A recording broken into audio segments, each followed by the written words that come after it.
Today is the 15th of December 2021, and we've gathered together to sit in meditation, to develop our samadhi, our collectedness, in order to seek wisdom.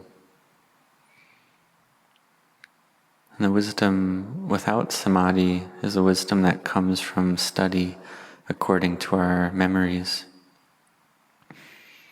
And we learn that the 5 khandhas, the form, feeling, perception, formations, and consciousness are heavy. And it's because of this upadana, this attachment, that makes it heavy. So we can listen, we can understand. This is a type of wisdom.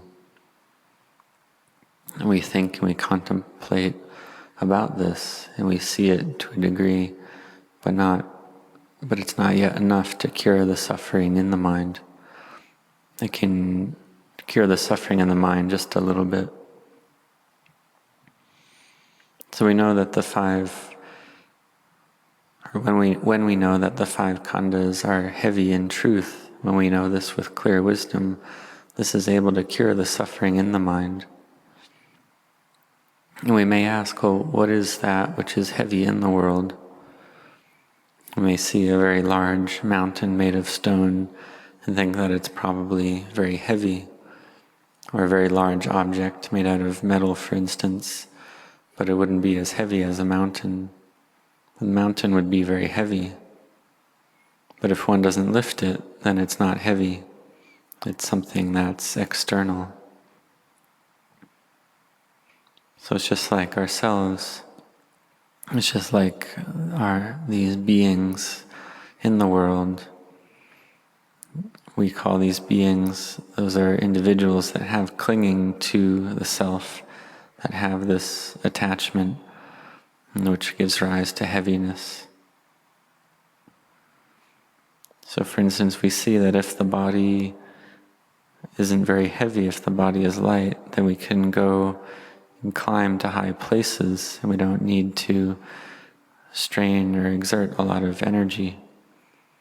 But if we have a body that's heavy, or we're carrying something heavy, and we try to go to a high place, then this is difficult. It's heavy. But if the body is light, if we're not carrying anything, then we feel light and we're able to do it. So we come to study this, to understand this, that which is heavy is this attachment.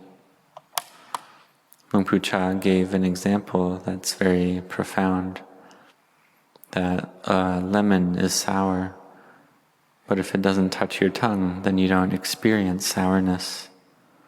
Similarly, a pepper is spicy, sugar is sweet, but if they don't touch the tongue, then spiciness and sweetness aren't experienced. So this is how it is. The nature of these things are just like that. That which is heavy is that which is external. The 5 khandhas, the form, feeling, perceptions, formations, and consciousness are a natural part of nature. They arise, persist for a little while, and cease. And that which we experience as heavy, that we feel as heavy, is because we lack knowing. We have delusion and think that these things are me and mine, our self. The 5 aggregates, we think that they're self. This gives rise to clinging, craving, and attachment, which gives rise to heaviness. And heaviness arises right there. And this heaviness is the cause of suffering. Or we can say that attachment is the cause of suffering.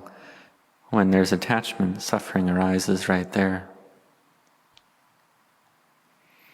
And all of us, we don't want suffering, we want happiness. And what is the way to realize the absence of suffering? There is a method to this. So we study this with wisdom. And we study the way to realize the end of suffering is to cut attachment, to abandon attachment. and we can realize the state of not suffering. And we need wisdom in order to cut off and abandon this attachment. And if we want to have wisdom, then we need to have samadhi. And to have samadhi, we need to have virtue. The benefit of virtue is samadhi, and the benefit of samadhi is wisdom. And when one has wisdom, one has clear knowing, vijja, to abandon craving, attachment, and kilesa, to realize nirodha, cessation with clarity.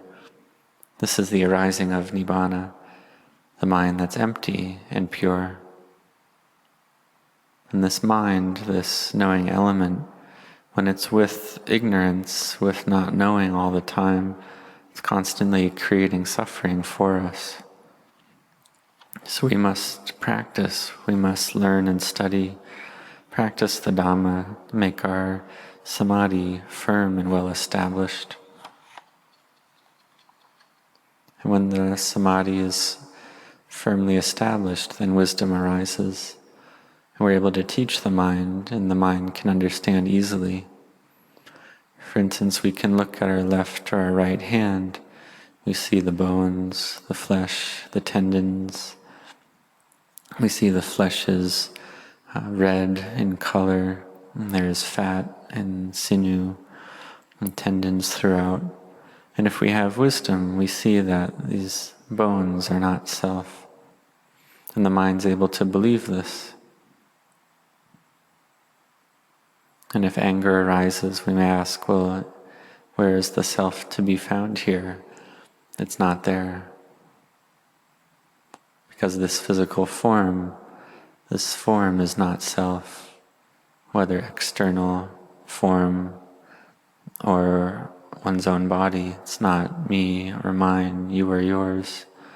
And similarly, the mind is not self as well. When we see deeply, we see that it's not self. And the mind that's agitated and chaotic is the mind that proliferates based on experience. The mind meets with sense objects and then proliferates. So we contemplate physical form as something that's heavy because of this attachment. So we get sick, we get old, and we die. And all throughout these experiences, we have this heaviness of attachment to me, mine, you and yours. But in truth, there's no self there to be found. All it is Dhamma, that which arises, stays for a little while, and ceases. So we see that, and we see Nibbana. We see emptiness temporarily, which is seeing Nibbana temporarily. And this is something that all individuals are capable of seeing, are capable of knowing. In the Buddha's time, there were a great many individuals who were able to know and see this, to understand the Dhamma deeply, due to spiritual virtues that they had cultivated already in the past. They were able to meet the Buddha, the founder of the Buddha Sasana, and able to listen to the Dhamma as well. But whatever the case, we do our best to practice in the present moment. It's not that the Buddha, having attained parinibbana, it's not that no one can enter nibbana afterward. That's not the case. The Buddha was the one who met with the Dhamma, practiced and attained to nibbana, realized the way to the end of suffering.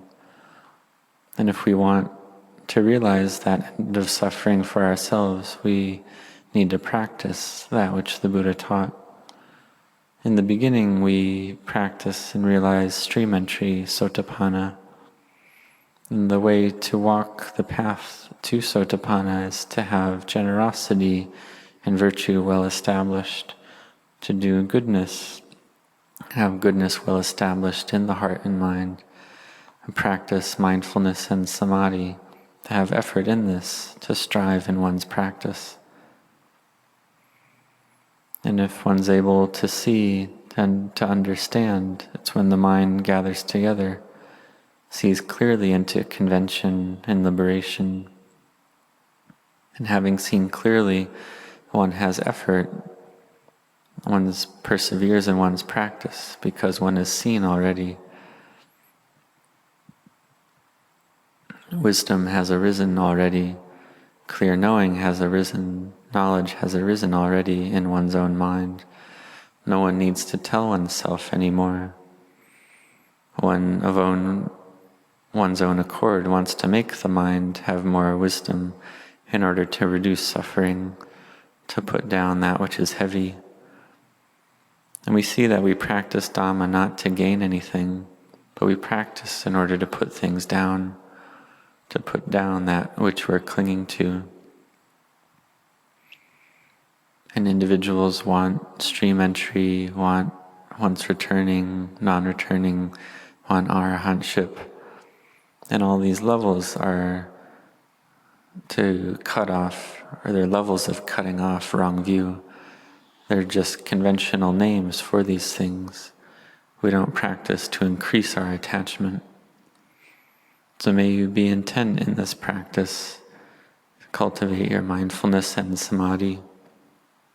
And for all of us, we have a lot of merit and goodness that we've accumulated to be able to meet with this practice and practice the Dhamma. So may you practice to make your mind gathered and collected, to contemplate the 5 aggregates, to cut off and abandon attachment to them. This is something that we're able to do to reduce the suffering in our hearts. So may you set your hearts on this.